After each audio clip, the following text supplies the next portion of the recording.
besar dan merakyat. Itulah Nahdlatul Ulama atau NU. Memiliki sekitar 85 juta anggota, menjadikan NU sebagai organisasi keagamaan terbesar dan berpengaruh di Indonesia.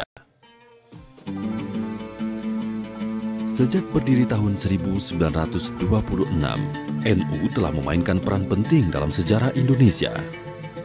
NU adalah salah satu kunci dalam pembentukan Negara Kesatuan Republik Indonesia dan perang mempertahankan kemerdekaan.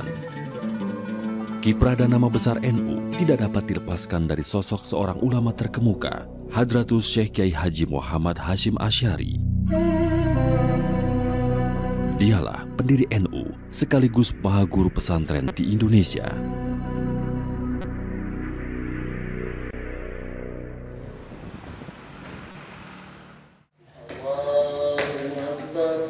Di mata cucunya, Kiai Haji Salahuddin Wahid, Kiai Hasyim adalah sosok yang luar biasa.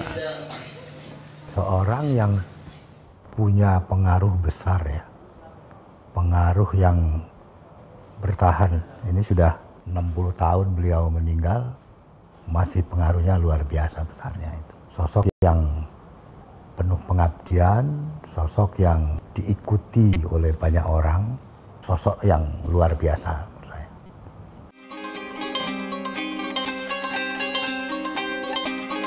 Kiai Hasyim lahir dari keluarga ulama. Ayahnya, Kiai Haji Asy'ari, menikah dengan putri Kiai Haji Usman, pemilik pondok pesantren Gedang, Jombang. Di lingkungan pesantren Gedang inilah, Kiai Hasyim dibesarkan hingga usianya 6 tahun. Kemudian Kiai Asy'ari ini pindah ke Dusun Keras. Nah, di situ Mbah Hasyim dididik oleh ayahnya, kemudian tumbuh menjadi orang yang sangat cinta kepada ilmu. Pada usia 15 tahun, Hasyim muda pergi menuntut ilmu di berbagai pesantren di tanah Jawa. Di Jombang, Hasyim pernah mondok di pesantren Gedang, pesantren Keras, pesantren Wonorejo, dan pesantren Tambak Beras. Selanjutnya Hasyim memperdalam ilmu di luar Jombang, mulai dari pesantren Wonokoyo di Probolinggo, pesantren Langitan di Tuban, pesantren Kademangaran di Bangkalan, hingga pesantren Siwalan Panji di Sidoarjo. Kemudian beliau belajar juga ke Mekah. 2 kali beliau berangkat. Yang pertama itu berangkat hanya sebentar, kemudian pulang karena istrinya meninggal.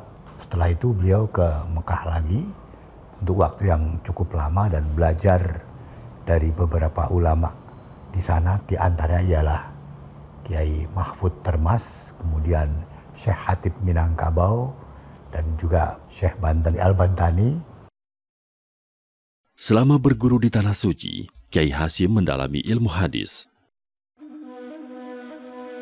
Dalam catatan perjalanan yang ditemukan terselip di antara kitab-kitab di perpustakaan pribadinya, Kiai Hasyim menuliskan alasannya memilih ilmu hadis sebagai spesialisasi. Beliau memulai dengan mengapa saya memilih ingin menjadi ahli hadis daripada ilmu-ilmu yang lain seperti ahli Al-Quran, seperti ahli yang lainnya. Karena dengan mempelajari ilmu hadis nanti akan merembet kepada semuanya. Ya. Jadi ilmu hadis sebagai pembuka. Ya. Naskah ini ditutup dengan beliau menganggap penting semua ilmu, ya. Meskipun beliau menjurus pada satu ilmu hadis, tetapi kita jangan menafikan ilmu-ilmu yang lain, seperti membaca Al-Quran, kitab-kitab fikih, dan lainnya. Tahun 1899, Kiai Hasyim kembali ke tanah air. Dia kemudian mendirikan pesantren di kawasan Tebu Ireng yang merupakan kawasan perkebunan tebu dan pabrik gula. Warga Tebu Ireng yang kala itu mengalami kebobrokan moral menolak kehadiran Kiai Hasyim dan pesantrennya. Warga melakukan berbagai cara untuk mengancam keselamatan para santri dan keluarga Kiai Hasyim. Jadi kalau ada kehidupan buruh yang dekat dengan hura-hura lah katakan, kalau mereka menerima upah, kemudian ada minum, ada main, ada madon, ini kan dihilangkan kan tentunya orang menentang ya. Itu keras sekali penentangan itu.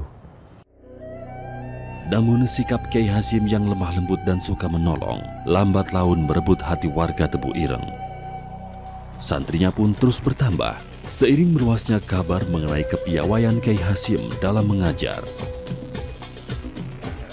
Sosok Kiai Hasyim sebagai guru yang berhati mulia terus hidup dalam ingatan Kiai Haji Imam Tauhid, salah seorang santri Kiai Hasyim.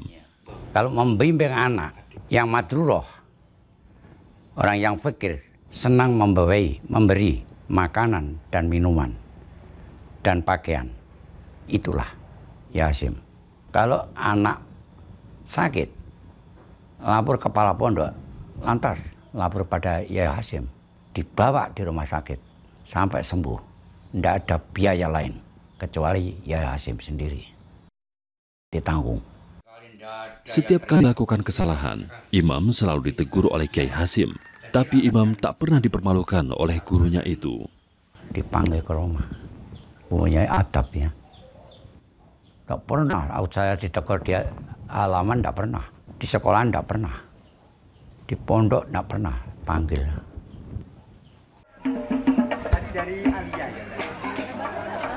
Meski memegang tradisi lama, Kiai Hasyim tetap terbuka pada berbagai perubahan.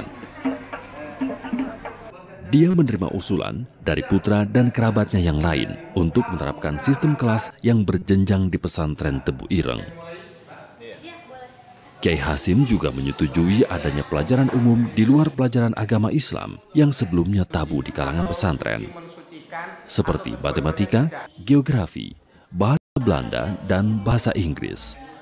Kiai Haji Hasyim Asy'ari ini ya open minded ya, karena itu tadi Kiai Hasyim Asy'ari ini kan belajar di Mekah, itu kan kosmopolit, jadi dia bergaul dengan orang dari berbagai macam kalangan.